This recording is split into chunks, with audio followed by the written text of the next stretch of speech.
Perfect. So you were saying before you got cut off. Sorry, guys. I don't know where I left off, but I was Um, teaching a seminar where one of the students had dropped their stick, and I told him that they had to yes. do push-ups. And yeah, the person was like, "Yeah, I'm not doing it." Yeah. And Sorry. so Go ahead. basically, it was kind of funny because before even like another word came out of my mouth, like the instructor who ran the school ran up and said, "Grab your stuff and get out." Like they were so embarrassed. And at first, I thought, they're gonna, kick him out of the seminar, but he actually got rid of that person. Like he was like, if they're gonna be that disrespectful to one of my colleagues, then I don't want them training with me, which I thought was, pretty intense. But at the same time, I appreciate that kind of, um, uh, you know, lack of, well, not lack of, just not having any bullshit in class. Yeah, it makes it. I think it makes a difference, man, because it makes it more serious. People are going to be there who want to be there for results, for something, not just like a social, place to come and gather. But yeah, walking through Makoto's little gym there, had some cool little relics in there, man. It was really really cool. I don't know. I didn't see like his surname, but I saw like what caught my eye was and how old it looked. Because I remember that shit when I was younger. It was the Guardian Angels, the jacket that he has in there, Yeah, yeah, and he's got the beret with the JKD logo on it. yeah, yeah. That was pretty dope. I enjoyed seeing that. Yeah, it was really cool, man. I was happy to be there. Did a little class with him. Yeah, he's definitely a character. He's got a presence to him. Like I told, like that story I told the other day in that other podcast. But that dude is just, he just reads people, like not just. I don't want to sound too like weird or hokey. He reads people's energy like super quick. Yeah. What I Does he have thought was, does what he I have a thought was, daughter? say again. Does he have a daughter? He has two daughters. Because there was one girl there. I wasn't sure if she was his daughter or not, but I kind of felt like she One, was. I think Alona was. It could have been Alona. Like that's one of his daughters. Yeah. Yeah, she was. I taught her how to headbutt people when she was Of course he did. she was just a little one. Um, So were you doing stick stuff when you were with him? yeah, yeah, yeah. Well, towards the end is when I really got into it because I really hated like sticks and whatnot. I thought it was. I really preferred knives and like blade work with him. But eventually, I went outside of my comfort zone, and I realized how proficient he is when it comes to edged weapons. Yeah. Yeah, I remember one time in just I think it was like after a class or just before a class.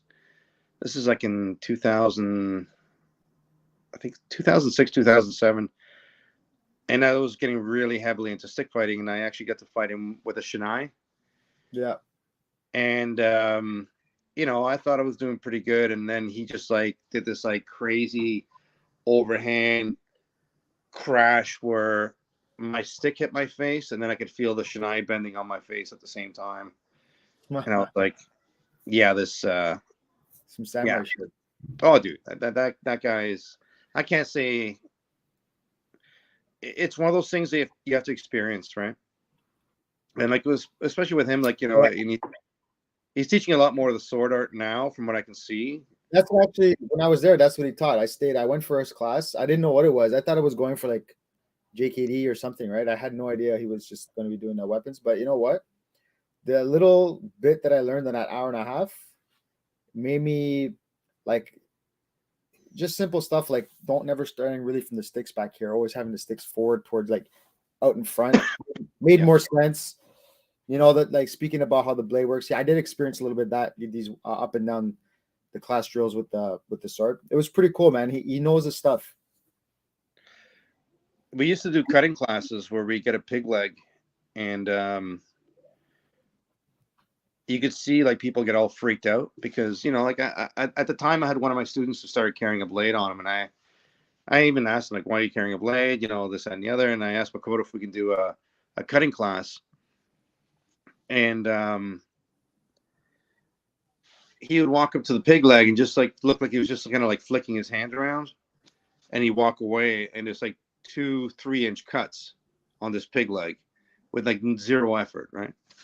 So it just got to show people like how dangerous a blade is and the little effort or skill it actually takes sometimes to make such a devastating wound. Like in his hands, I'm not saying it was like skillless. It was just like he made it look effortless. It looked like the skin was still intact. I have a picture somewhere of me like grabbing the pig leg and bending it, and you can see these giant gashes going in. That's Was, crazy. yeah, he actually we used the same kind of knife you get on a flight, the little plastic knives. He grabbed it by the spine and smashed through it, and still put in like a 2-inch cut with that knife with the pig leg with the skin on. So, and again, like I saw this firsthand, right? So for me, it was just like, this is crazy, like absolutely crazy. That's like some serious wrist strength and structure, man. That's a lot of experience to do that at that level. Yeah, it just, and I think it was just really trying to show people how easy and readily available a lot of these things are, right? But we were just like, so why do you think a guy like that, never really got too much involved with the Dog Brothers, unless he has, and I'm ignorant to it? He didn't want to, and because I asked him flat out, like, and when I told him I'm gonna go to a gathering, he was like, "Cool."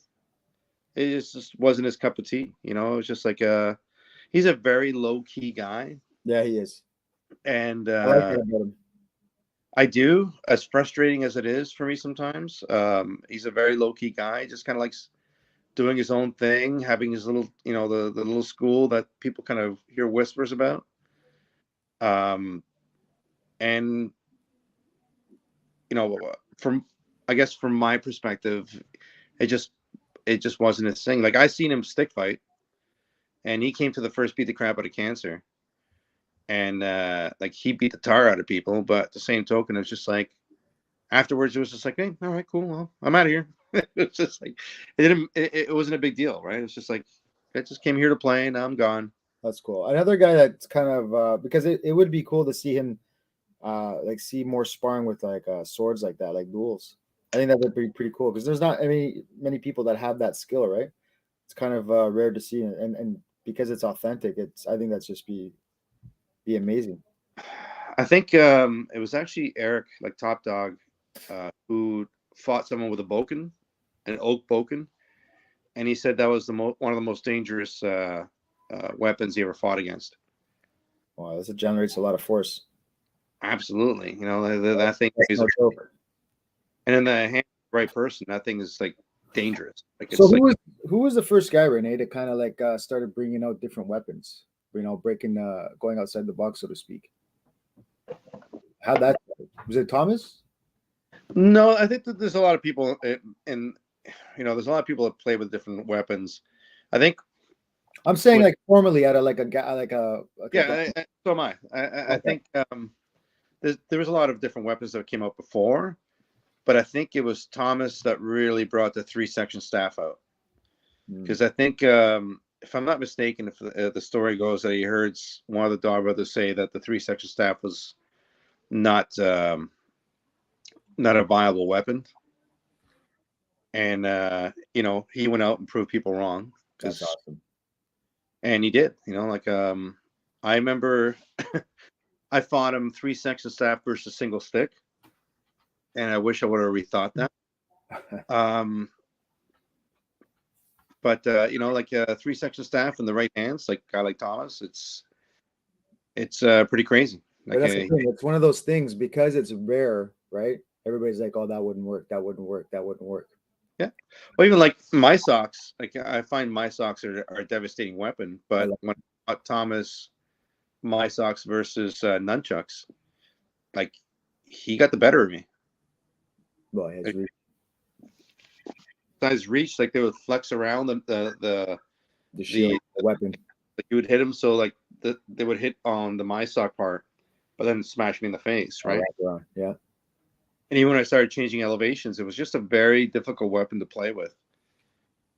I like playing around with those things, man. They're fun. I've always sparred a couple times, not fight, but just spar with them, and it's fun. Now I got a pair that won't break, but yeah, I like that about the Dog Brothers too, because it didn't become just about like a particular type of collie. It was like so many different weapons that you could be used, and I like seeing like even the small shields. Like I never really seen the use of shields. Like also got exposure to Gatka because of Brad at the Yeah, beat. Like that's some cool stuff too. They got some techniques. Very like they jump around a lot. You know what I mean? It's hard to read the like it's hard to read when they're gonna enter because they're always moving that way. yeah. They jump up and get down, right? Yeah. So what's your weapon of choice, man? What do you like the best when you go in? Or yeah, two questions. What do you like the best? And if you're gonna fight someone that you're actually like nervous to fight, what are you always gonna stick to? um, I love single stick, but that's just me. It's just because I really kind of like that's how I started. When it comes to Kirby, like if I'm using Kirby sticks, not so much just Kirby fighting. That double stick's the way to go. But like also my sock. Like the only problem with my sock is you have to hold back because if you don't, Club. you will like really fuck somebody up. Yeah. Uh, like, and I'll say that when it comes to, I remember one time I was fighting somebody and they said, "Don't hold back with a my sock," and I stood up and I hit him with a jab, and the whole front of the mask just collapsed in, like it like split his face open behind the mask. I sparred Sean with the mice sock, and the first time I threw it, I didn't realize how heavy it was gonna be. Like it actually helps carry your punch way Oh, more. it's insane. It's stupid. Um, as far as fighting someone who I'm scared of, it's a good question because I'm actually scared of everybody I fight. It doesn't matter if I fought them before. I just if I'm not scared, I find that's when I get injured and I make stupid mistakes. That's interesting. And I tend like I said this to you before. Like I've had really bad injuries sparring compared to fighting because when I'm sparring in my head, I'm like I'm not trying to hurt this person. I'm playing, and then and then my head goes into this like non-threatened mode where it's like I'll take chances or I'll let the person explore what they're doing. Um, but I don't know. I think with anything, like if I'm really like terrified about fighting somebody, like when I fought Ireland, my goal was just to hit as hard as I possibly could and move right after I hit because you Yeah. know a guy like that, you take one shot from him and it's gonna ruin your day. That's something Makoto talked about too when I was there. He's like and it makes sense because if you're thinking about like sparring with the helmet on, you get hit in the head, it's not so bad. But he's like, you should be trying to be like boxing. Like I want to hit you clean, but I Hmm. don't want to get hit after I hit you. Otherwise, you know what I mean?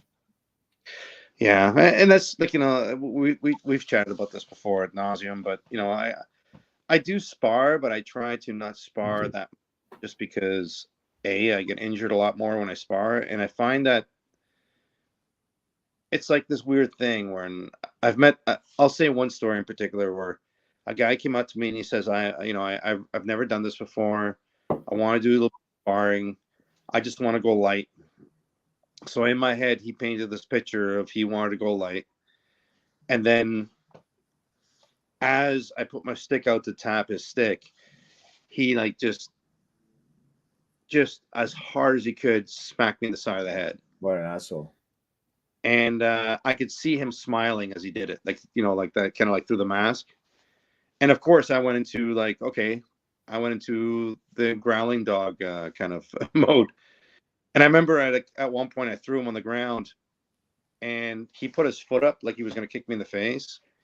And I verbally said, "If you kick me, I'm going to put you in the hospital."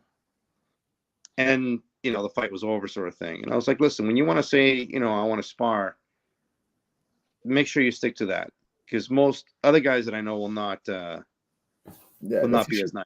that's a cheap shot, man. That's all that is. That's a cheap shot. Who knows? Again, I'm not responsible for other people's egos, and I think that's where I've kind of changed my views when it comes to sparring or fighting or whatever. It's just that you always got to be prepared for it to escalate. Yeah. What would you describe your style? Like how would you describe yourself? If you were talking about you to another person and they're like, "Oh, what's that guy like?" What would you say? Hmm. Um, I don't know. I think I think the biggest compliment I ever got was I was at a gathering once, and after I fought, uh, someone came up to me and they said, "You look like an animal that was caged for a long time, and someone let him loose." So I kind of feel that, you know, that's kind of like my style. I like to be aggressive when I'm in there, just because it's part of my nature when it comes to this kind of you know thing that we do. Well, yeah, I think you have to be aggressive when it comes to it because And you're not aggressive, you're and gonna get smacked. and the crazy thing is I was uh, on the outside, I like to be nice and calm, but on the inside, I just want to be completely full of turmoil. And, I think of some pretty crazy shit before I get out there too. Like usually before I fight, I'll go through my four directions dances and, my own meditation. And it's the way I am and the way I like to do things. And it's not for everybody because there's people who just show up and, they're happy go lucky and rainbows and butterflies. But I like to kind of put my headspace into a negative space. It works for me. I'm not saying it's right. That's just where I want to be. That's unique to you because I know everybody has their little thing they do for good luck or some, or you know what I mean. Everybody Yeah, has their I remember. little pre-fight ritual. I remember being at a gathering once, and like Tyler was there or whatever, and they're like joking around and having a good old time, and then it's like they turn right as they line up, and Yeah, it's I kind of feel the same way in some ways when I'm if there's a lineup of like 20 people and we're waiting to get up, and I'll be like happy go lucky, and about 5 people out, like I won't even acknowledge the person beside me anymore. Like I remember I was fighting Pat Gagnon once, Green Mountain Dog, and he kept looking at me. He's like, "Are you okay? Like, are we cool?" I just like stare at him. Like I wouldn't even respond. I would just stare at him. And in my head, I was just like thinking this like really like messed up crap. Just because that's really that's what. cool. So, what kind of fighter is the type that gives you the hardest time? Someone who doesn't like to play my games. Like I do things to trap people into doing, like to play my game, right? Like I think in any kind of fighting, you want people to fall into your game, right? Like Attack by draw. yeah, attack by draw or whatever, or like if I drop my stick, if I have my hands on my side, I'm playing with you. I'm doing things to get you to come for me. Or one of the things I used to love to do is to make the other person believe that they're in a better position. Like they have the upper hand, and it's just part of the game of getting them to kind of drop their guard. But there's people now that have fought who just are like, no, like fuck you, I'm not playing this game. Like Eric Fournette, Trash Dog, who, in my opinion, is the fighting force of the Dog Brothers in Canada. Like this guy is, he doesn't feel pain like most humans do. Oh, I think I know what you're talking about. If I run away from him he'll just stand there. He's like, yeah, I'm not chasing you. I know what's going to happen. If I drop down to one knee and I put my sticks down, he doesn't try to hit me in the head. He just takes a step back because he knows it's coming. And then when I start going, okay, screw this, let's go for it, and I start getting into my rock'em sock'em, he'll stand toe to toe with me, just because he knows. Again, like it's part of that. I hate to say the bully part of it, right? Like he really just like he's like I'm not having it. I fought my friend Joel, who Go Gadget Dog, I think it's just, yeah, it's Go Gadget Dog. And there's a Kirby 6 count entry or a 3 count entry where you come in with like 3 to 6 hits. And he figured out how to stop it. He just stood there. And by the time I finished my attack, we were like face to face, you know, which is good because it makes me change the way I am, right? Right, 100%. And I think those are the ones that make you change and evolve the way you do things. Because a lot of the times you get set into the same thing, especially if you're fighting the same people over and over again. You know what's going to happen. There's no real big surprise. Hmm. Has there ever been like any like a rival type of group that would actually do full contact, or was it kind of you guys showed up on the scene and then just stayed that way? So regardless of what people say, like and again, I always get the hate mail for this one, but the Dog Brothers were the first ones to really go out there and test themselves, right? And it wasn't just like they weren't Dog Brothers; it was just a bunch of guys getting together to test themselves. And then just the people who became Dog Brothers are the people who do it multiple times. So it's always been this lab of you showing up and doing whatever, and testing yourself against people that you have never met before. Um, but over the years, people are always like, "Oh yeah, we've done that way before you guys did," and those other stuff. And it's like, well, okay, then come with us, and we'll mix it up together. And it's sort of like, yeah, no, forget it. We don't want to give you guys credit for that, or Well, it's as simple as if you guys did it first, why the fuck don't we know about you? You know what I mean? I don't even bother about that shit. I I, I had this discussion with this one guy one time, um, and he's kind of like I don't know if he's somewhat well known individual. And he was saying Krabi Kabrong is dead, and it's never been an art, and it's all bullshit. And then what else was he saying? I used to do this before, and our system was called Scorpion. And he went on and on. But it was awesome.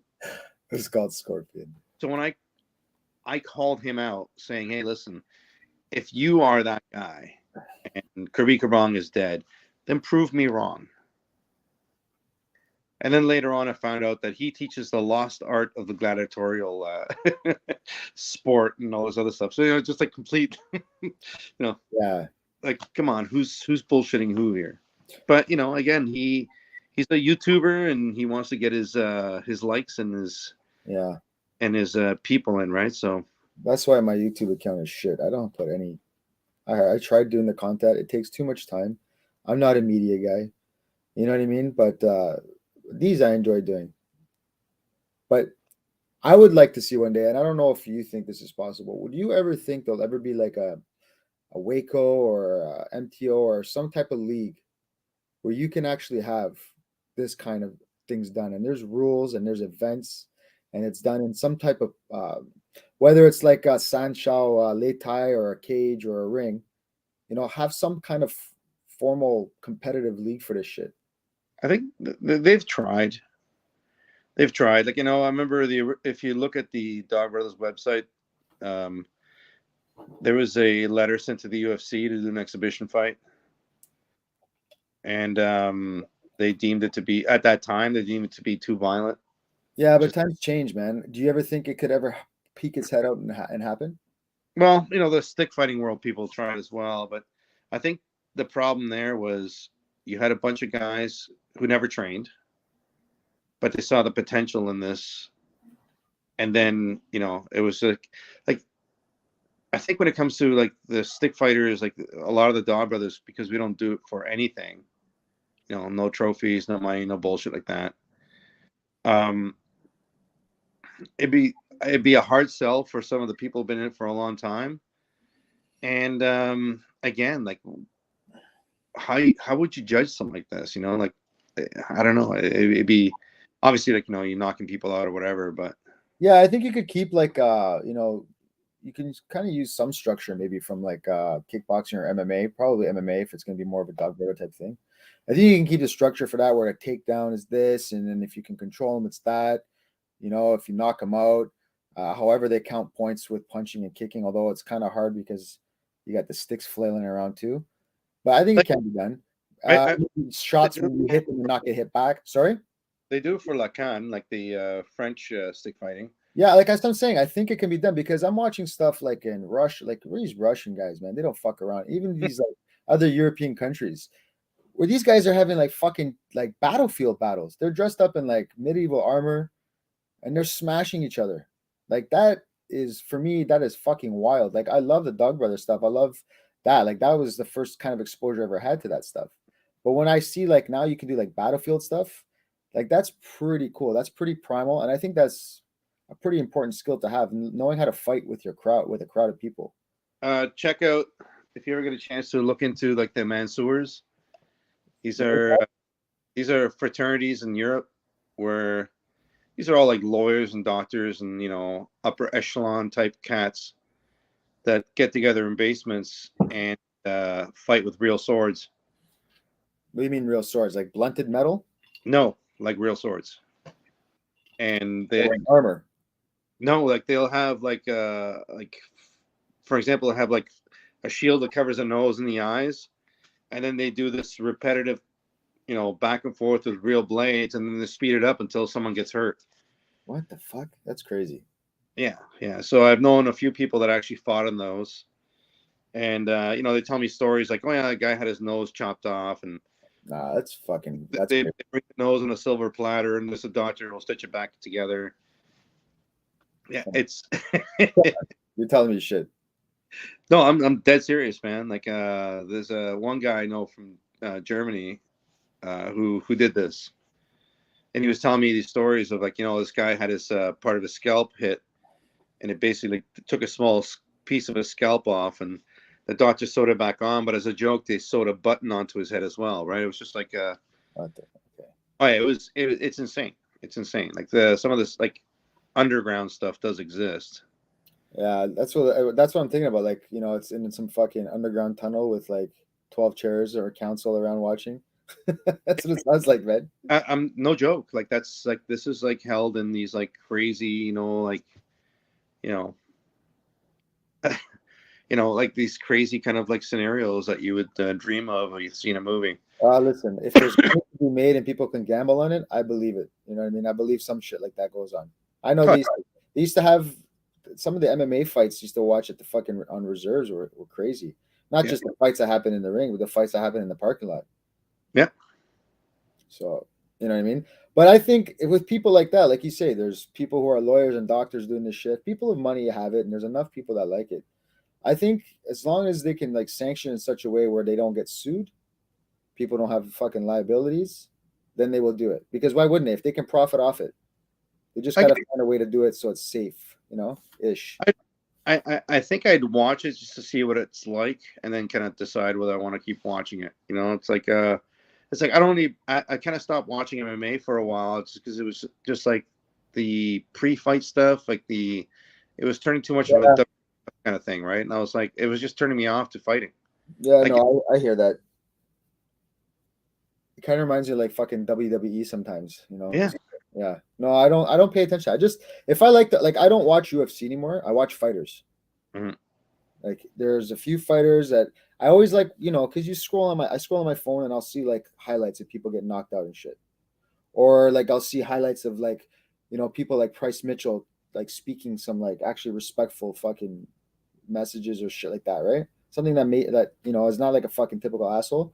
Then I'll be like, who is that? And then I'll just Google one of their fights and I just watch the fights. And if I like the way they fight and I like the way they act, I only watch the UFCs that they're on, and that's it. Because it's too much. It's too much bullshit. It's like every weekend. It's too much now. Yeah, I've seen the same thing. It's almost like that Conor McGregor kind of what do you call it, syndrome, where they all want to like cause some shit. Oh yeah, he showed them a way of getting themselves fucking in front of the line. Is pretty much what he did. I gotta say though, that fucking motherfucker made me laugh though. He's done some funny stuff. I also think some of that shit's like pretend, man. I also think they're told to do some of that shit. It's just it's bullshit. It's like acting. It's like TV. Who the fighter? But there's two fighters, and one guy was like saying, I'm gonna fuck you up, fuck your mom and all this other stuff. And when they panned over to him, he was like, "Oh, I just want to thank this guy for the opportunity to fight him. I look forward to whatever." And it was like, what the fuck? Nothing the other guy said mattered at that point. Yeah. The guy who's being very respectful ended up, beating the crap out of him, which to me was like, that was fun. That's the kind of stuff I like to watch. Is like the people getting shut up. Yeah. Just well, that's what's happening tonight. What's that? I said that's what's happening tonight. Price Mitchell's fighting. This guy has been talking a lot of shit about him. I'm really hoping that he knocks this guy out bad. Is there any female Dog Brothers?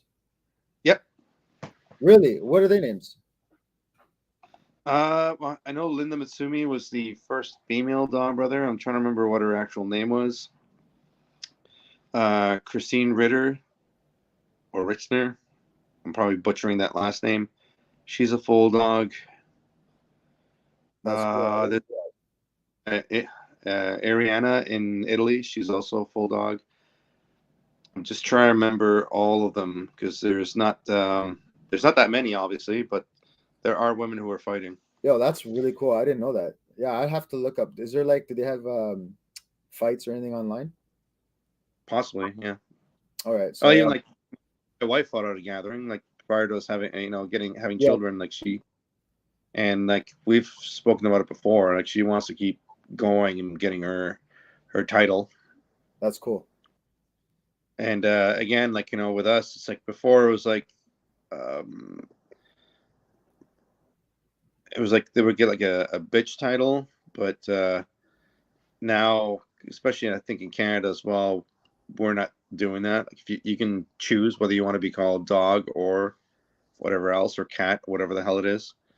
But for me, it's just like you know, you fight with the guys and you fight with everybody else. You just get the same accolade. Yeah, I think that works. I think that works. So are you looking forward to your kids possibly jumping into this? I don't push them. I'm just like once in a while I'll be sitting on the couch and I'll get hit with a sword, and it'll be one of my kids on, doing it. They are very well aware of what I do, and once in a while they just want to just do it. And Yeah, because they see my wife and I playing around all the time, they kind of get involved in it. So that's I'm doing it that way. I'm not doing the okay, let's go in the backyard and do 1,000 swings. I do it, and because kids naturally want to mimic their parents, yeah. then they'll get into it. I think If that's the they best part. want to do it, I'll be cool. But I did what I wanted to do. Like I don't want to push that on them. I don't want to be the baseball dad. Like the soccer dad. You have to play sports. Um, Yeah, but I think doing it like that just pushes them away, right? I think like I like the way you're doing it is the best because now it's like family cultural. It's not a chore. It's not a I have to do this shit because dad's gonna get mad. You know what I mean? my son, my 4-year-old, he'll square up with me and he'll look at his thumbs because I keep telling him where to put his thumbs. So he looks at them and he'll like tee off. And How old is he? How old is he now? he's 4. Yeah. So Ronan is 4 and he'll attack me and then I'll attack him back. And sometimes I'll give him a little bit of a harder hit just so he can kind of like feel the energy. And I remember one time I kind of punched him in the stomach a little bit harder than I expected. He went, whoa, whoa, whoa, whoa. He's like, he Yeah, he's got ran it. it. Oh, That's dude, it was beautiful. Or River, my daughter, we were like playing around with swords, like foam swords, and I'm smacking her and stuff like that with the swords. And she's like, okay, okay, stop. And it's like, I'll sit on the couch, and all of a sudden it's like, boom, right across my face. And she'll laugh. She's like, "Never let your guard down, Dad." It's like, oh, that's awesome. Yeah, that's you know what see now when they have memories, it's not gonna be like, oh, I have to be good at.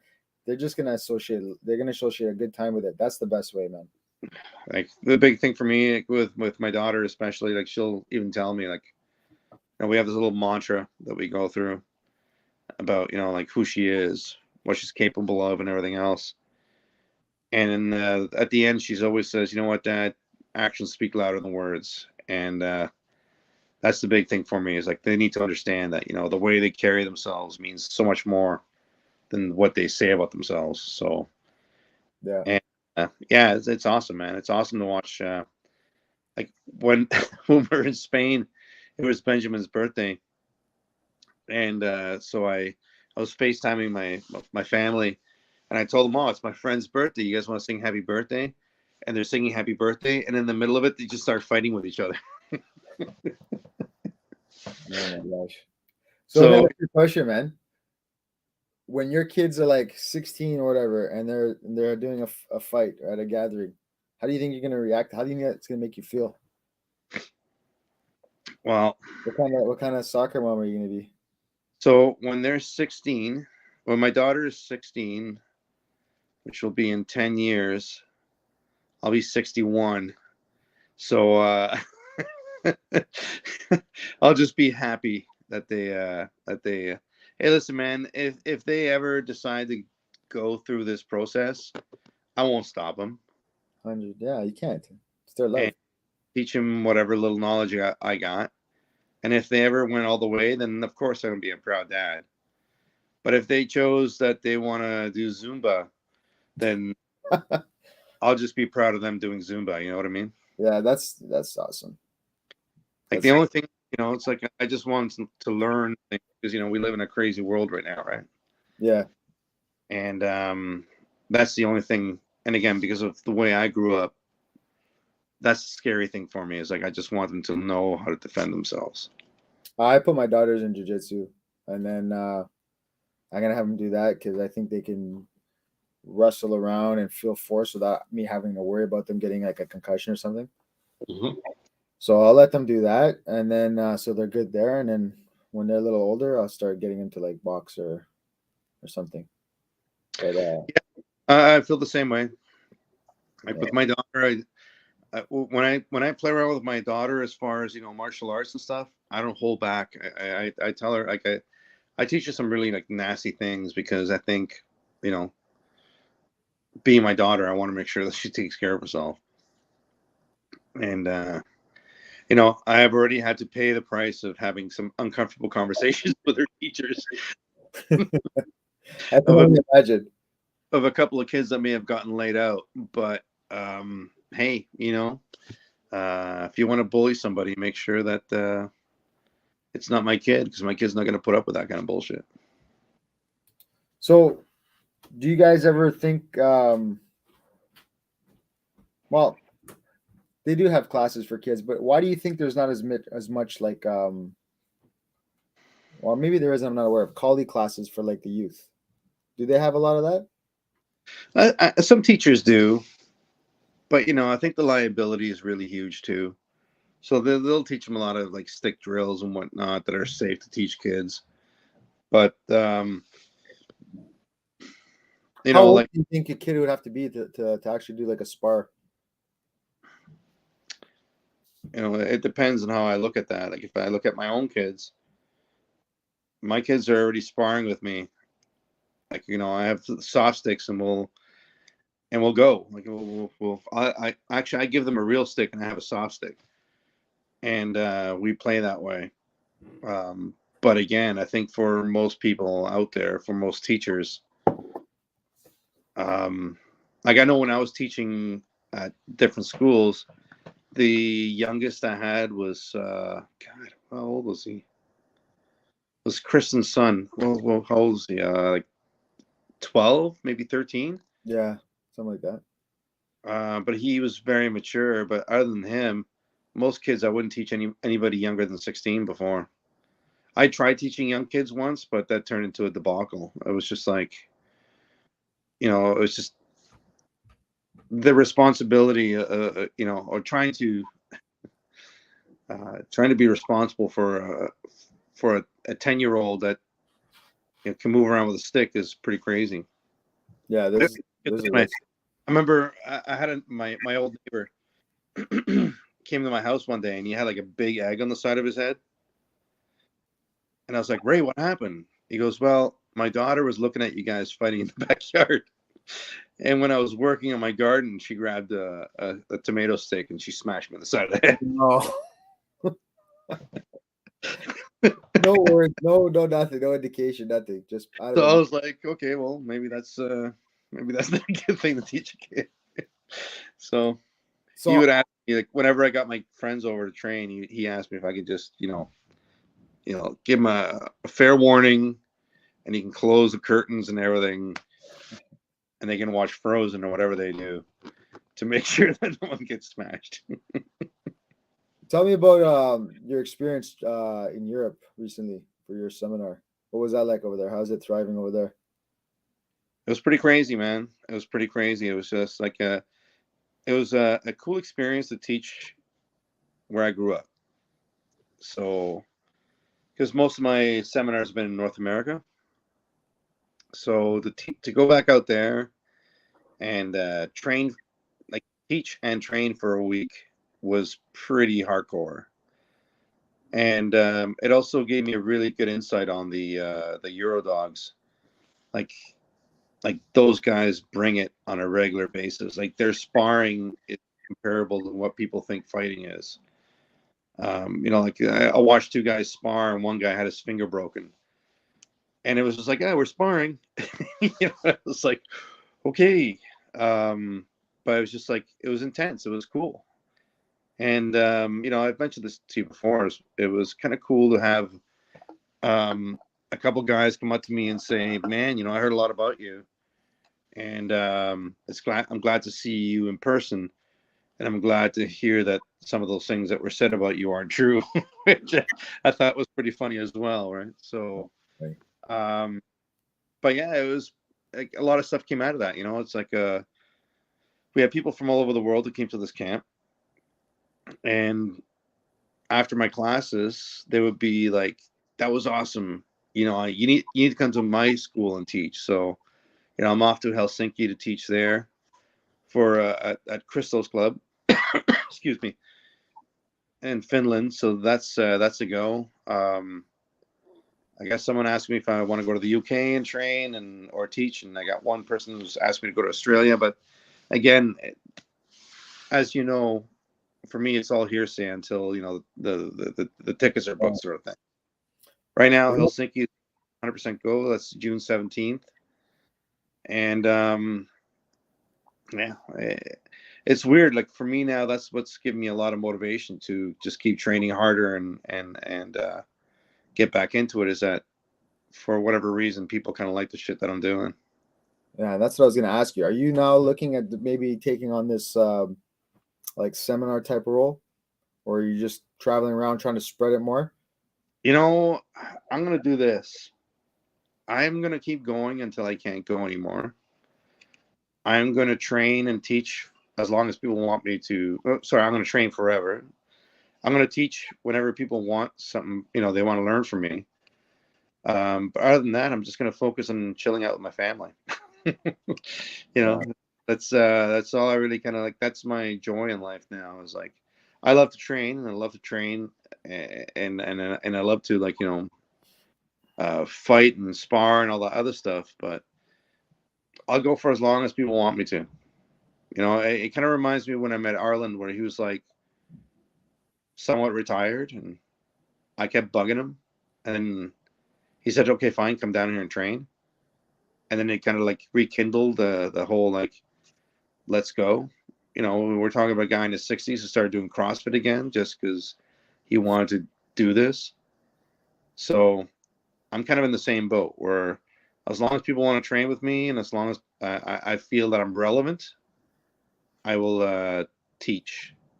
And as soon as I start feeling that I have no business doing this anymore, then I don't want to be that paper tiger that goes around saying, "Oh, I'm an 80-year-old assassin." It's like I'm a bad man. It's like, no, man. Like we all have a shelf My life. time. I had my time. So when you go to these different places to go teach these seminars, do you kind of like have an idea of the type of people you're going to be working with, or is it kind of like are some of these people experienced or they're not experienced? Like how is it? What's the mix? It was actually kind of funny because when I was in Spain and on the night before the first training session, we're all having dinner, and there was someone there who had never heard of me, never or anything whatsoever, and they we're all again we're just having a chat, we're all having a drink, having some food, and the person turned to me, he's like, "I hope you're prepared for me to turn to you and say that this is bullshit." And I was like, "Yeah, I'm prepared to have anybody say that to me. That's fine with me." And then Benjamin, who's beside me, said, "I hope you're prepared that if you want to call him bullshit, that you're prepared to, protect yourself when he decides to like teach this to you." And I was like, It's a pretty cool thing, right? Again, you never know. Like, you never know the kind of egos you run into when you go to these places, right? Like, it's you have no idea whether this person's going to be cool or not. So, and I ran into a couple guys that were just very difficult to be around and difficult to teach. And what I started doing is focusing on the people that actually want to be there, Yeah. and everybody else is like, listen, if you want to waste my time, like, don't bother. Just go and sit by the beach and have your coconut or whatever the hell you want to do. Just let the people who want to train. Yeah, I think that's a no brainer, to be honest with you. So Renee, this thing that you just got nominated for, regarding the Dog Brothers, what is that? What does that entail? So right now with the Dog Brothers, right now, what we are doing is every year we change the person who leads the Dog Brothers, and the following year you become like the secondary leader. So right now I've been named the alpha for the Dog Brothers, which means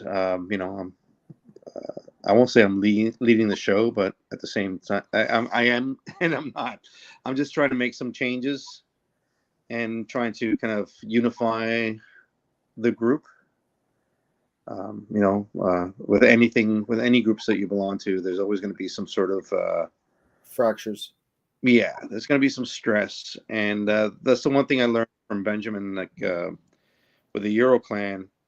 I was like, man, like, you guys are so well, like, closely knit. It's really cool to see that. And he said, well, we're not. Like, we're not all friends, we're not all pals, but the bottom line is that we're all Dog Brothers. So Yeah, that's it. that's the thing. So the commonality is that we're all Dog Brothers, and we're trying to move things forward. So let's put our personal shit aside. You don't have to like me, but let's make sure that we make this thing grow or stay strong. And excuse me, and that's kind of like where I'm looking at. And again, you've known me well enough that I've always been a very opinionated person, and I have no problems speaking, the truth, or what I perceive my truth. I think more of that. I think people need to do more of that. So I don't know if you're willing to share, if you want to, but what are the main things that you want to see change in the Dog Brothers? And also, is this like when you say that you're the alpha for now? Is this over the whole organization or like a continent? For the Canadians right now. Okay. So Badger Jones, who Yeah. Cherry, Chili Dog. He's like there's a couple things. Like, so he's the beta, but I want to change our names so I can be the master alpha and the other person can be the master beta. But Of we'll course. see. Of course. Yeah. I think part of the things that I like to see is like going back to the roots of what the Dog Brothers are. And the Dog Brothers were, you show up at a place where you don't know anybody and you fight as hard as you can against people that you're scared of, and not just pick, like, have the easy route. I see people doing like sword fights and calling it fighting. You're not. You're sparring. Because if you're actually fighting with those swords, someone's going to end up with a broken arm or some serious, injuries. So when you say fighting, are you talking about like you're trying to knock people out? You're trying to Well, you're in a fight. Like so you you're know, going. part And of the thing. what about the intensity of the swing? Yeah, the goal. Punching somebody to knock them out with glove on to a mask, Yeah, I get. But now, with regards to swing, because now we got a fucking force multiplier that can break people's bones. Are we trying not to have people's bones broken, or is just like that's just part of the show? Art Denny would say the goal is for us not to spend the night in the hospital. But if you look at those original tapes, like, they were swinging to put people in the hospital. Yeah, that's why I'm asking you. Like, is this where you want to bring it back to, or do you just want to bring it back to where the sparring sessions are not, called fights, that you're fighting, but you're still not trying to break each other's arms? For me personally, and this is just me, and this is just my personal opinion, I like to see it go back to that, because that's the reason there's only, 210 dog brothers in the world. Not everybody wanted to do it. And if you start watering that down, and It's just not the like I same mentioned, thing. if It's you not, have guys that don't want to fight, but they like to spar, and you get together, and then all of a sudden those people start saying, yeah, we're fighting, and this guy is one of our best fighters, and they call this guy the hand hunter and all this other bullshit. Then it's just like you're pumping up. You're just basically saying, like, yeah, we don't want to fight, but we want to get close to it, and now we're going to pretend that we are. And I don't want that. Like, I'd rather just, if you look at any other organization, there's no Dog Brothers Light. It's you're in or you're out. And if you don't like it, then don't come here. That's the way I look at it. I'm biased towards it because I put so much of myself in, Mhm. and I don't want to see it watered down. I don't want to see some guy who just does like 10 knife fights and says, "Oh, I'm a dog brother now." So basically, you're gonna start taking shirts again. um, Maybe not shirts, but I'm just, In a sense, yeah, you know what I'm saying. I'm not gonna pretend that a light fight is a fight. And I remember somebody sending me a video saying, "What do you think of this?" And I was like, "What do you want me? Like, what is it that you're looking for?" Like, if you're asking me if this is like a dog brother style fight, then it's not. I, I have to be honest. Like, this is the way I am. I think you guys, have an like, I think you're right, with regards to like keeping value and its authenticity for what it is. But I also think there's like a place for like, maybe you make it something that's like more sport, and you don't call it Dog Brothers, but it's just another avenue that you guys can kind of like lead and guide those people who maybe aren't to that level yet, but have the We do potential to be. have it. It's been going on for 13 years. It's called Beat the Crap Out of Cancer. Right. So why not? So, but beat the crap out of cancer. Like, why can't it be something that's done more often? Um, Somebody asked me that recently, and the way I look at it is this way. Like, when we used to bring Larry Hartzell into town, and then we started bringing him every 6 months. And then people would say, well, I'm going to miss it this time, but I'll catch him next time. Oh yeah, I see what you're saying. So, but if I tell you, we're going to, once a year we get together and we're going to fight.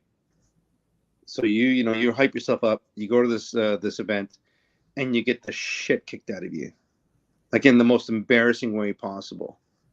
Now you're going to do two things. Either you're going to give up, or you're going to get better, and you're going to go back and show them otherwise.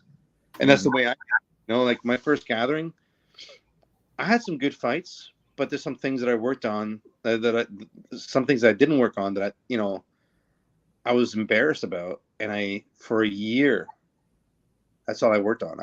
That's where What was that? What was that? What was it that I worked on? Yeah. Well, one was my wins because it was disgusting, and two was my groundwork. And I got thrown on the ground, and then I looked like a carp out of water. It was like brutal, because I've never been in an actual combative situation where it was outside of a trained classroom sort of thing, where the person actually was like beating the fuck out of me as I was on the ground. So when I came back to Toronto, that's what I worked on. I worked like religiously. I worked on all the things that I was bad at, and then when I went back, all of a sudden I was better. That's a great feeling. But it was one of those things where the motivation, knowing that it's going to take a year for me to go back, was what really drove me. Because if I knew I was going to go back in 3 months, it's like, okay, I'm going to get better in 3 months. I like waiting. I like stewing over things. I like getting into my own head and like really tearing myself apart, because it's what motivates me to train. But if I knew that it was happening so often, a person like myself would be like, I'll do it next time. I'm like an awesome procrastinator. I'll just like, whatever, okay. So you use like so for you use anger to motivate? Um, That's a legit you know, question. Some people do, and some people like they use the feeling of certain feelings that will trigger their want. I don't like failing. I think that's the big thing. And I don't know if I mentioned this to you before. Like when I was younger, like um, I had this really awesome experience when I was like 7 years old, and I was in Spain, and where there was a swimming competition, and I was a really super strong swimmer, and because I knew everybody else sucked, I stopped training. And the day of the competition, it was like 2 laps of the pool. And then what happened is like the fourth person that was supposed to be the swimming competition dropped out. So there's only 3 of us. So everybody was guaranteed a medal. So, gun goes off. I jump in the water. I swim to the other side of the pool before the other guys are even halfway through. And then as I started swimming back, I started getting a stitch in my side. And I stood up. I started walking in the pool. And the other 2 swimmers had touched the wall and started swimming back towards the other side. And in my head, I was like, even if I don't win, I still get a medal. And so, anyways, I came in last. I got a bronze medal, and I still have that medal on my desk. And I stare at it every day, like that day that I gave up. So that's what I do to myself. And whenever I think of like giving up or like fuck it, I'll get a paycheck. I look at that medal, and that's what keeps me going. Just Yeah, because you feel good about I it. I Yeah, hate the fact that I gave up. So that's what I pretty do to cool my story. just to keep myself going. So there's no more. That's a really cool story. Just because I'm there doesn't mean I'm gonna get it. You know what I mean? Like that's bullshit. I'd rather just like not Yeah, get any. And I remember like at first I was like all proud of this bronze medal I got. I had the Spanish flag and everything on it. And dude, I swear to God, like whenever I'm feeling like you know like oh fuck man, I need a day off, I stare at that thing. And here's the crazy part. That was like 44 years ago. and it's just still festering. Oh, dude, I'm so embarrassed by it, but I display it for That's myself. like I say to you when you're fucking being fucking. If you pick on me, you start being mean. I'm like, hey, Renee, how's that medal? Oh, But you know what? That kind of shit is ruined like a fucking couple of generations now. When they started doing that shit at like fucking soccer teams and like kids soccer and shit like that, that is not a good thing to be teaching kids, man. no, no, I'm a, I'm very different when it comes to parenting than it comes to my wife. And I'm hardcore about like either you win or you lost. Like there's no participation ribbons. There Yeah. will be no participation ribbons in my house. When's your birthday? You know what I mean? Like it's not happening. There's no Yeah. fucking chance. It's and my kids know that. Like when we play games, like if I win, I make a big deal about winning. Rub it in his face. Because I want my kids to be competitive. Yeah. I think And, it's healthy.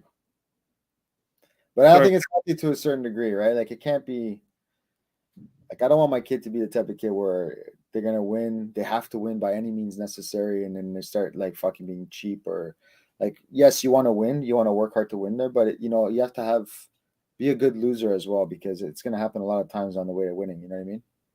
and that's part of the thing when I was saying with the gatherings. For me, is like that losing, if you want to call it, is what you need to work on. Mm. You know, it's you have to. It's just like why not? Like why wouldn't you want to make yourself better? Like do you pass people on your JKD test just because they got close to it? No, No, they're your standards. I've it's so I Samson's been with me for a long time, years. only graded him 3 times. It's not something I don't do just like fucking. It's I see when you're ready. If I think you're ready, okay, let's see it. Let's see it, and I want to see it under because really a test is basically just doing what you already know under a little bit of pressure. That's all it is for me, really. You know what I mean? Like I'm not Mhm. gonna ask somebody to test. Okay, guys, we're holding a grading. It's $40. It's my fucking. You know, it's an income, passive income for me. You know what I mean? That's not what it's about. So if you want to test somebody, it's because I'm watching you grow while we're training and I'm seeing shit get better. And I'm like, okay, it's a checkup. Let's see where it's at. And if I think you're gonna pass, that's why I'll ask you. And then all you gotta do is just do it under stress, because people get freaked out. I remember I used to get freaked out. I knew everything in and out backwards. And it's just a matter of doing it in front of people and on command and shit like that. You have to be able to do it under a little bit of adrenaline, I think. I think that's the point. I think at every level there should be some sparring. Whether sparring is like fucking just hands, no clinch. Like you can save that for different levels. But I think there has to be. You can't test without having a little bit of fucking fundamental application. Otherwise, you're showing me dance moves, What's the point? right? Like, what's the point? Like, in anything, like, like if you want to box but not fight, then go do boxercise. Go to Taibo or whatever it is that you want to do. Like, that's cool with me. Like, and again, I don't give a shit if you do that, but just remember that's what you're doing. Don't call it fighting. Yeah. Well, why is it? See, that's the thing. That's the thing. I think that's one thing that these three arts, and I call them like the holy trinity when it comes to martial arts, is boxing, Muay Thai, Jiu Jitsu, right? Mm-hmm. Or before '93, it would have been wrestling or whatever it was, right? Or judo, some form of grappling, anyway, some form of combative grappling. The thing about those three arts is that these guys are always sparring. They're hitting pads, they're fucking sparring, or they're doing technical flow back and forth. They're under pressure. 100%. Jiu-jitsu from the very beginning as a fucking white belt, at the end of class, go get murdered. And it's not because I think that's the missing link, right? It's like I also think it's just a money thing too. Like some instructors will be like, especially traditional martial artists, they'll always worry about form and they'll talk about form and structure and form and structure and form and structure. And the real secret is this: I don't give a fuck how many years you've been training. You could be Guru Dan Asano, and somebody could point out a flaw while he's shadowboxing or doing something. And it's very easy for somebody to critique somebody else and say that they're the master and your form is missing this and lacking that. Form is important, right? But that's like the art part, and that you can really prolong that shit.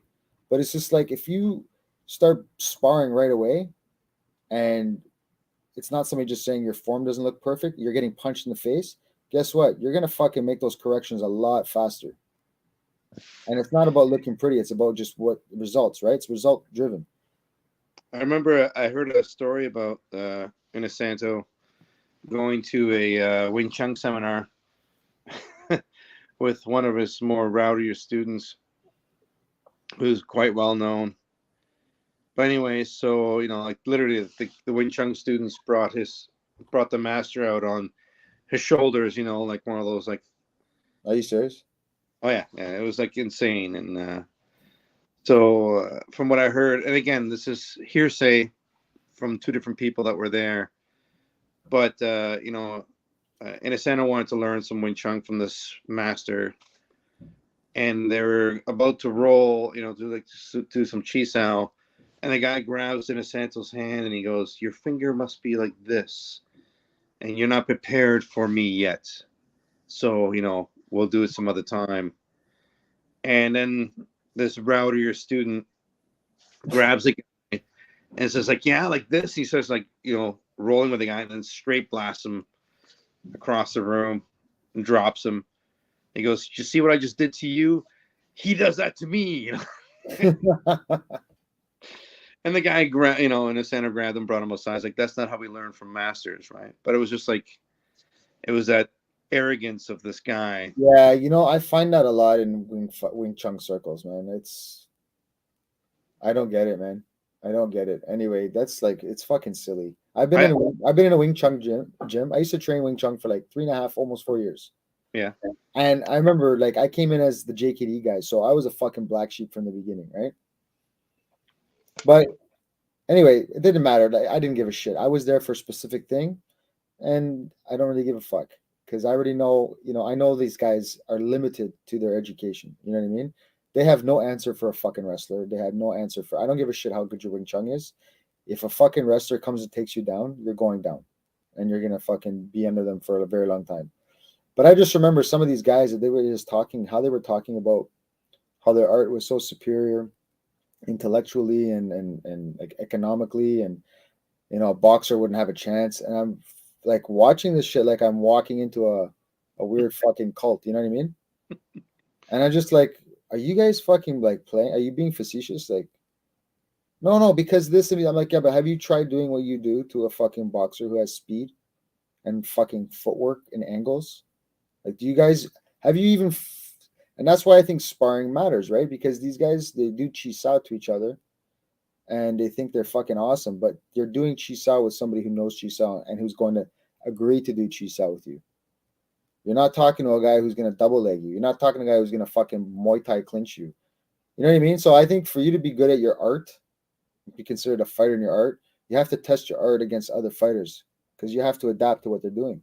I met a guy in Ottawa whose name was Sinisha, and I don't remember his last name or the guy he trained with. He trained with some dude from Switzerland, and this guy was like a Eastern European type. And the first time I went to roll with him, I ended up on the ground like 3 times. I know what you're talking about. That guy like challenged somebody in some lineage and like fucking kicked the shit out of him. I'm for And talking about the same guy. Tanisha was a beast of a human being.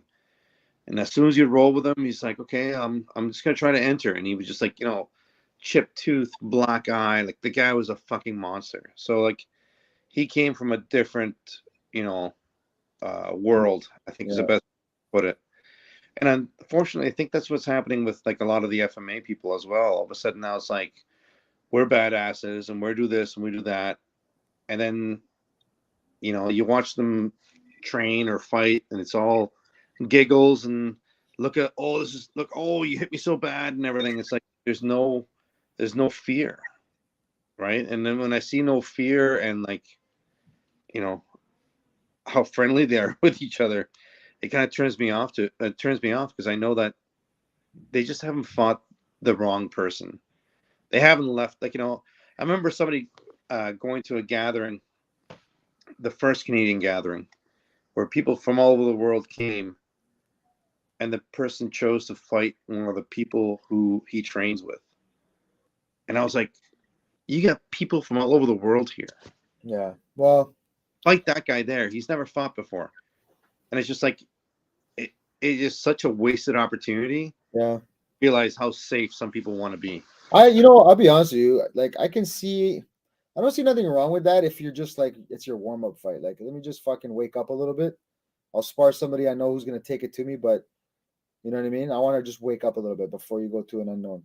I can see that. I can, like, that's okay. But you're right. Like, if you want to test against people, that's why I like going to Sean's Zerger's throwdowns too, right? Before I was exposed to really doing like beat the crap or anything like that, I used to go to the throwdowns. And I mean, it wasn't fucking hardcore there, but there was back in the day there was some rougher ones. But even still, it's like it's the fun part about new problems to solve. You don't know what that person's gonna do, and there's so many different type of like styles and stuff there. I think that's how it keeps your wits about you. It keeps your reaction. It keeps you adapting. It keeps you. That makes you grow. I think. There was a beat the crap where I suggested that everybody puts their name in a pillowcase, and then I pulled 2 names out, and those people fight. Oh, that's wicked. And it didn't get a lot of bites. Let me just say that. What if that was something that you could implement? Like now, I'll beat the crap out of cancer. You can save the ask a friend to dance at the end, but do like a tournament style, I like think a round robin, a quarterfinal, semifinal. You know what I mean? the one thing I'm looking at right now, and it's kind of happening in other places right now, is Beat the Crap's evolution is going to be not just stick fighting, but fighting in general. And That's wicked. I think that's where I see it happening, where it's like it's just going to be fighters showing up, and literally, you might be a grappler, you might be a boxer, whatever, and then stepping into someone else's pool to see what happens. And I think, You're gonna have some lopsided fights. oh yeah, but again, you know what's going to happen? So, for example, you're a stick fighter, but you go fight a pro boxer, and he's going to tune you out. Now, either you give up and say, I'm out, I'm done, or you go home and say, I need some boxing lessons. Yeah. You know what I think you should do though? I think you should do this. This would be my opinion. If you do have them do that, so the boxer fights the collie guy or whatever, but then they have to switch the next round. They have to do Oh, a yeah, minimum 2 rounds. They have to switch arts. absolutely. Yeah, that's going to be really good exposure and humbling for everybody. You're guaranteed to get humbled. You have to be. Yeah, that's a smart idea.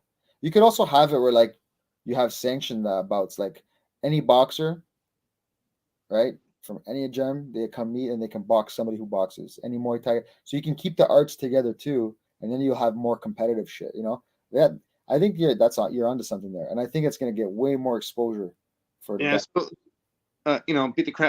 beat the crap out of cancer global is kind of the next step, which is what I was just chatting about right now. And there's already like a bunch of schools that I've chatted to who want to get involved. And again, like for me, it's like it's always been the more the scarier. Like I really want to get into just mixing it up, and I think it's a good way for people to stop pretending that what they do is the best thing, right? Yeah.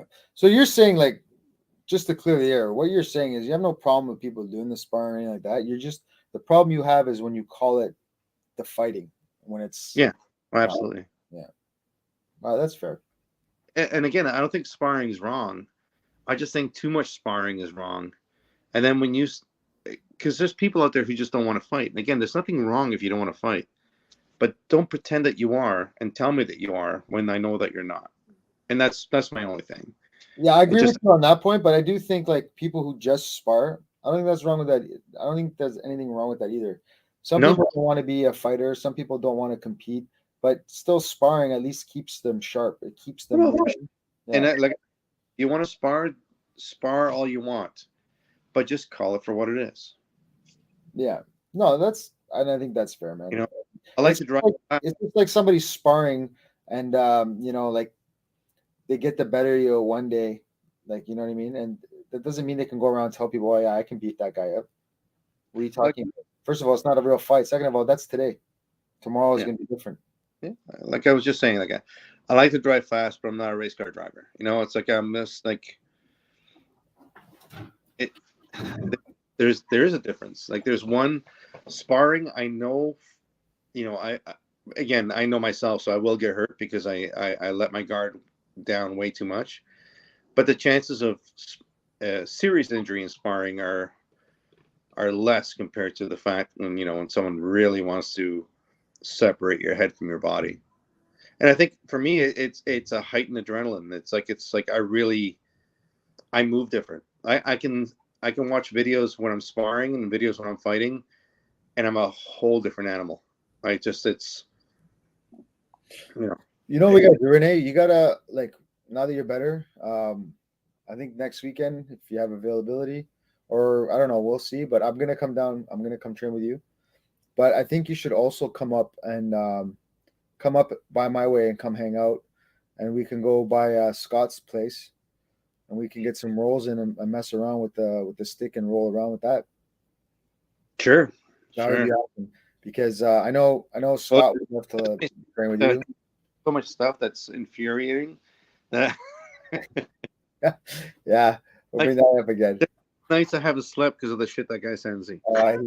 He's the nicest human being, but he fucking yeah, he's got some foul. He's hilarious. He's hilarious. But No, yeah, definitely come up and hang out and roll with us. Scott's a great guy to roll with. he's like the nicest guy, always smiling. He's not the type of guy that, I can't, even if he did something wrong without knowing, I couldn't be mad at him long. He's just one of those guys, you know what I mean? And he'll I- roll anybody, but anybody. yeah, he strikes me as someone that smells like lavender for some reason. God's the best. Like lavender with a hint of whiskey. You know what I mean? Like it's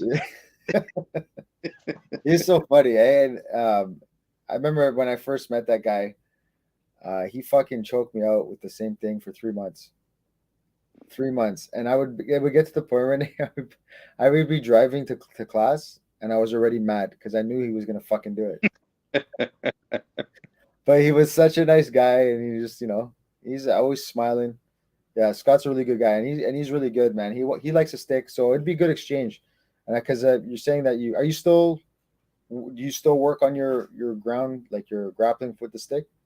um the main thing I've always worked on with the stick is not to sit on the ground and grapple with somebody, but was to get back up. Yeah, Because listen, it's not that I'm afraid of the ground. I just don't like being on it. yeah, And I look at it from in a multiple opponent yeah, perspective, like especially when I was doing security and whatnot. If you hit the ground, you got to get your ass back up yeah, because you 100%. have no idea who's going to be around there. And again, like a guy like Thomas, who's like a black belt in jiu-jitsu as well. Yeah, Like if you hit the ground with him, you're fucked. you're in the alligator pond, right? Like you're in trouble. So I would playing with like because grappling and then grappling with the stick is like totally, totally. It's different, but it's so much more fun. It's so much more fun. And I'm lucky because I get to roll. Like I roll with him and Sensei Nick. Shout out to Sensei Nick. He's a great guy too to roll with. And these guys, they're way better than me. So I'm learning jujitsu from them anyway. But now I get to like, hey guys, are you open minded enough for me to play with the stick? And we just roll, and it's been so good, man. Like there's been a lot of exploration with that. I feel like I've got something good that I have that I could take with me now when I'm doing my thing.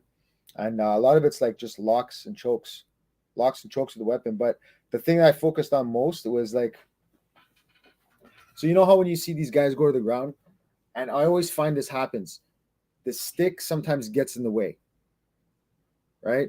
People are trying to hit, or people are trying to hit with the stick, and you're covering, and there's all that happening. Sometimes people will feel like the stick's inhibiting them from landing the good shot. Some people I've seen even like drop their stick and then just start punching, right? Mm-hmm. So like we were playing a lot with like how can I like keep my stick but free up my hands. So we were doing stuff like we'd be doing like live rolls and stuff. And if I got mount and I was trying to hit them and they were stopping my stick, I would tuck my stick in behind my knee while I'm in mount, so that my weight when I sit on the stick, it's not just something you can just pull out. So Nice. I'll hide it there and then sit on it. So now I can posture up and have my hands free. And now I can manipulate your stick and punch you. And then once I get a better position, I can always just pull that stick out again and then start to use it. So it's just been like really interesting working with these guys. And some of the chokes that, like their collar chokes and their all these chokes that they do, doing it with the stick is so nasty.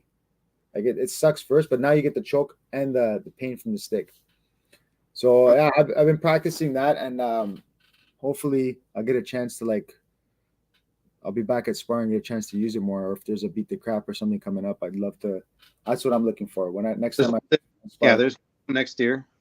I already have a venue and everything locked in, so that's gonna be pretty cool.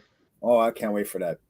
And right now, I'm reaching out to a lot of the like different schools everywhere, and just saying Like just PT or like any kind of FMA. it's anything. Oh, that's awesome. Yeah, I'm like I've kind of changed. Beat the Crap was originally almost became like a feeder program for the Dog Brothers, and now I realized that the mistake I made was to be, exclusive instead of inclusive.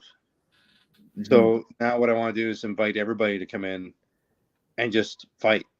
And because I look at it this way, like the first Beat the Crap Out of Cancer, we had 48 or 52 fighters who showed up. And where was it held? Toronto? It was held at Fighting Arts Collective. Or FSU? Yeah, Sean's place.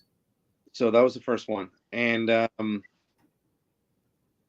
So we invited all FMA groups that I could find, like literally. And I said this the other day. I was like literally at 3 o'clock in the morning, sending emails to people I've never met before. Because again, like I was tired of my guys fighting each other. Like it was just bullshit. And so we had like week half people show up, and they're wearing the kimonos and the helmets and Yeah, everything else. we're heavily padded. And as things progressed that day, they started taking the equipment off. It's like, hey, can I borrow your fencing mask? Hey, what kind of stick are you using? They would use my sticks. So it evolved that day that much. So if we can do the same thing with different arts, then it's going to be insane. Yeah, I And agree. then it no longer makes it an FMA only thing, which is bullshit to me, like bullshit for me to begin with. I The think by dog, doing that, it's going to make it even more popular because I think other people who aren't exposed to it that might be coming for something else are not going to be like, "What the fuck is that?" yeah. Oh, I remember like, Amir when he came to one of the beat the crap out of cancers. He's like, "Man, I love this shit, but your groundwork sucks." And I was like, "Okay, cool. What do you think?" And we had a conversation about it. And so if we get people involved who all of a sudden are like, I am willing to step on that ledge, I am willing to jump in someone else's pool, then I think overall it's going to open everything up. And it's already in process, right? So Are you gonna relabel it, or are you gonna call it "Beat the Crap," or is this I something don't new? know, You want to call it something else? cancer, and it's just I think instead of having stick fighters on it, it's just going to be a global thing where we just have fighters, Nice. and that's the main thing I want to really work on. It's just like really focus, and again, other beat the crap out of cancers are already doing it now. I just want to really rebrand that way. So by me saying it's going to open up for other people to do it first, but right What, now what's your time frame? What's your time frame? Is this like by the end of your term or like it'll be November. November? Like right now, I'm looking at maybe doing a gathering up my way, and maybe the first day will be like an open gathering style, beat the crap out of cancer, and then there'll be the tribal like the next day. And but I really want to start getting people involved in in a different capacity. It's just like sitting there going, we're just going to allow sticks or whatever. Hmm. Like the gatherings will always be sticks because that's what it is. Yeah, But I think inevitably, if we start, growing. cross pollinating, I think it's gonna bring more people to the fold. I think if you want to last in anything that you do, you're gonna have to do that. I think that's just necessity. Like you just have to adapt. You have to diversify. You have to kind of reinvent yourself every once in a while. You always want to have that part that you keep the core, like the purist. There's always the purist in every art. I think Hmm. they serve a purpose. There are not many of them, but they serve a purpose because when everything gets too muddled, you want to be able to like go back to its source. It's like, oh yeah, that's why I cared about it. This is why I liked about it. You know what I mean? So I Yeah, think you guys will always have that stick thing, but I think it's really smart the direction you're taking this. I think like, I think the problem with FMA is that it's um, it's a hard sell for a lot of people, and there is a lot of that we are the best kind of thing, and this is what we do, and it's just you know you got to acknowledge the other arts. Yeah, 100%. Well, I tell you right now, like I'm getting training in with Guru Joe Apostol, and I love the Balintawak, man. I love the Balintawak, and you know what? It's the part of the Balintawak I love the most is the live hand. Like I punch more now when I stick fight. Like I punch way more, and it's like before I used to always think of my stick hand by just using the stick. A lot when people when they get close, they use the puño, but they also do like the watiks and shit. Like punching with the stick hand. I didn't do it as much, and now I've been doing the Balintawak, and I really like it. I like it a lot. I like they have their groupings. It's kind of like they're like trapping sets.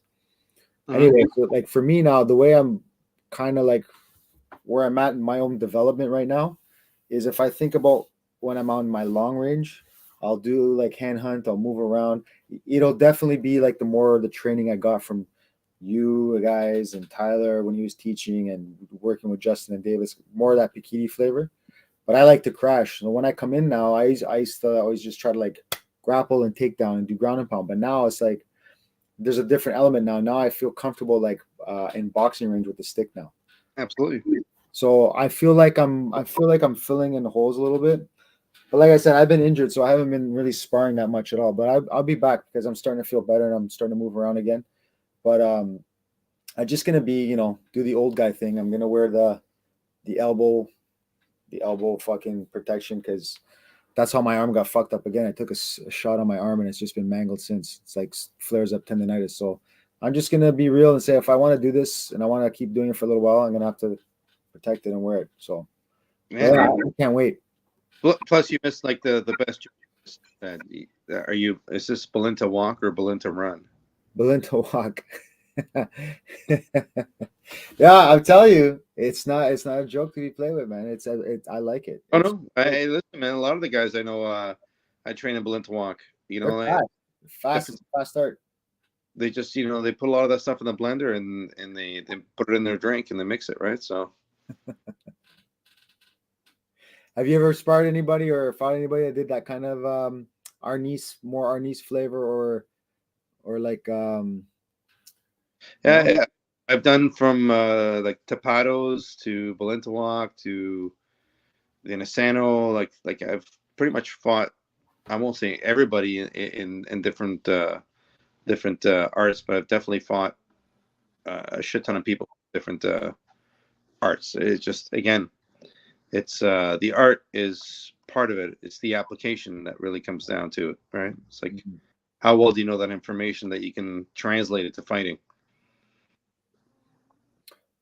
I got one more question for you, man, before I let you go. But where, so I see where you want to go with this, like your plans for the Dog Brothers with regards to that. What about you for yourself?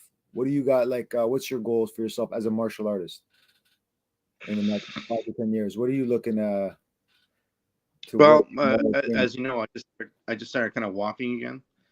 Well, yeah, yeah. Anyway, uh, I'm glad you're doing better. yeah, yeah, and it's funny because I actually ran for the first time today. Very painful, but I did run. Um, what's my goal? I started realizing that my goal as a martial artist, it's not so much my, like, longevity has a lot to do with it and everything else, but I have to learn as I get older to be able to still be able to compete with the skills or the attributes that I'm going to lose. Right. So as I get older, my speed's not going to be the same. Um, but what I have found is as I'm getting older, I'm a lot meaner when it comes to fighting.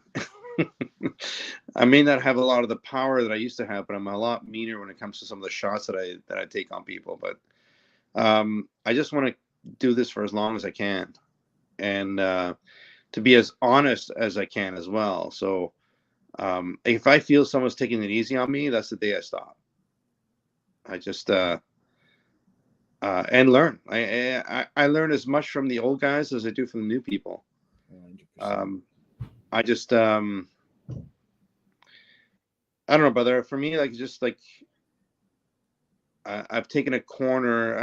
I've taken a turn when it comes to my training, and just like uh, I try to really stay away from politics and learn as much as I can, and just do this for as long as I can. And then again, like once I feel that I'm irrelevant or that I'm not giving people information that is relevant, then that's my cue to take that walk into the sun, right?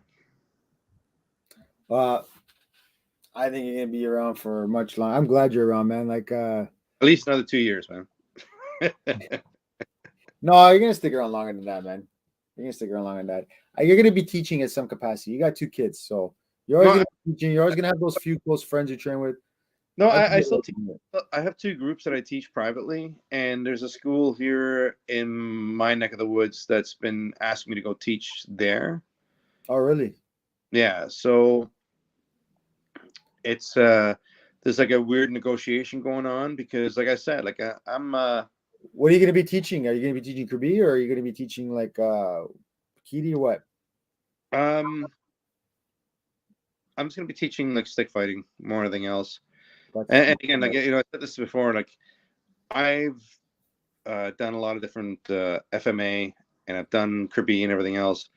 But in the end, I'm not a Kirby fighter. I'm not a Bikini fighter. I'm not a Kali fighter.